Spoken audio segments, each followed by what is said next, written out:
Share ko lang guys yung binigay sa akin ng isa sa mga anak ko. Ayan.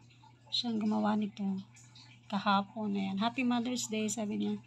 To the best mother in the world, and thank you for taking care of us. Ayan. Salamat sa anak ko na gumawa nito. So blessed na naging nanay ako. Mahirap maging nanay pero ganyan tayo eh. Ayan, ginagawa natin para sa mga anak natin. Di ko alam kung saan siya nakakuha ng ganitong idea.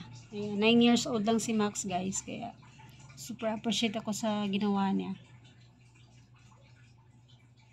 Sa lahat ng nanay sa buong mundo, Happy Mother's Day.